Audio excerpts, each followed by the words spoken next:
All that happens is an event either within your natural ability to bear it or not. So if it is an event within that ability, do not complain, but bear it as you were born to. If outside that ability, do not complain either. It will take you away before you have the chance to complain. Remember, though, that you are by nature born to bear all that your own judgment can decide bearable or tolerate inaction if you represent it to yourself as benefit or duty. Where's that from? It was from Meditations by Marcus Aurelius. What does it mean to you? You could take it like a lot of that book talks about the judgment that you place on things, and I think that it applies to change as well. And you can take anything that you've decided that you can take, and whether it is a good thing or it is a bad thing, it's in your capacity to handle it, and it's to handle it for your own benefit. Yeah. It makes me think of that book I just listened to, Man's Search for Meaning. Mm-hmm.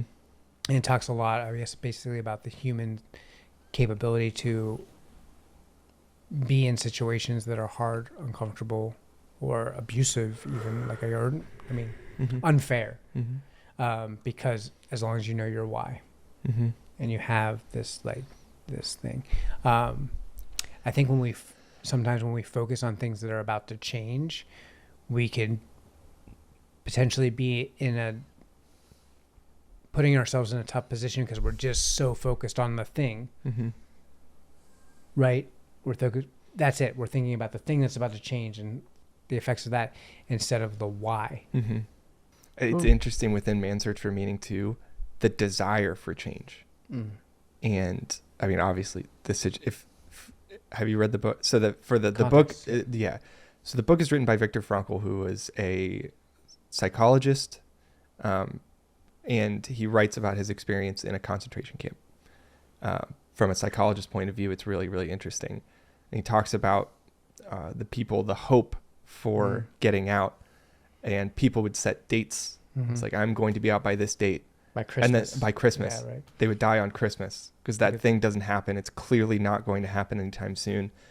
And you've set all of this hope and desire into this thing to happen, and then it's not there, and they would die. And I thought it was really interesting with that book, thinking about the desire for change. After he gets out, there's a whole thing too of everything that he went back to wasn't at all what he had dreamt that it was going to be. But by looking to the future, you're missing out. Not that in a isolated example, by constantly looking to the future, you're missing out on what is here and now. Yeah.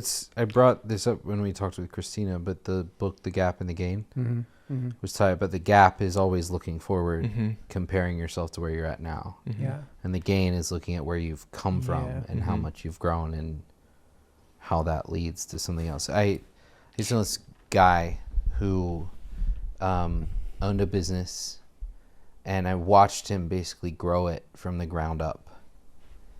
And he had this dream. This great guy had this dream of buying a Lamborghini. And he was 20 years old then, like 5 or 6 years ago. And he had this dream of buying a Lamborghini. And he was building this business, and the goal was to buy a Lamborghini. And he had built his business to a certain point, and he went in and tried to buy a Lamborghini, and they told him no, because his age, because of his credit, because of how much he was putting down, whatever. They told him no. And basically, the story goes that he kept building his business, went back to the Lamborghini place 4 times. It was in California.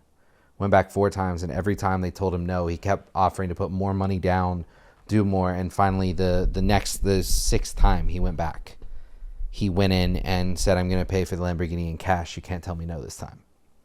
So he'd made $300 and some thousand, went to buy this Lamborghini in cash. He bought the Lamborghini. And then basically the day after he bought the Lamborghini was the end of his business. And like, he will talk about this now, about how he got the Lamborghini. It was everything he imagined. Mm-hmm. But then he had he achieved the goal. And then he had nothing after that. He had nothing to keep working for after that. Man. And the next day was basically the beginning of the end of his business. He went into this crazy depression, all this kind of stuff after he got the Lamborghini because he had reached his goal and didn't know where he was going to go from there. Mhm. His whole business fell apart, ended up declaring bankruptcy. Like, crazy story, but I watched it happen, and it's a wild, wild, wild thing. I'm thinking about change as being like this crazy thing that we dream, we pray for change, we hope for change. In the same sense, you could be on the other side and you are in fear of change. Mm-hmm. Mm-hmm. All those things, though, looking to the future, having something, feeling like I don't want to lose this, so I have to do all these things because I don't want a negative change to happen. Right. Because once you get to a point, you have all this stuff, and it's like, well, the only change that would happen is maybe I lose some of this stuff. All those things, it feels like they all just rob you from being present. Mm-hmm.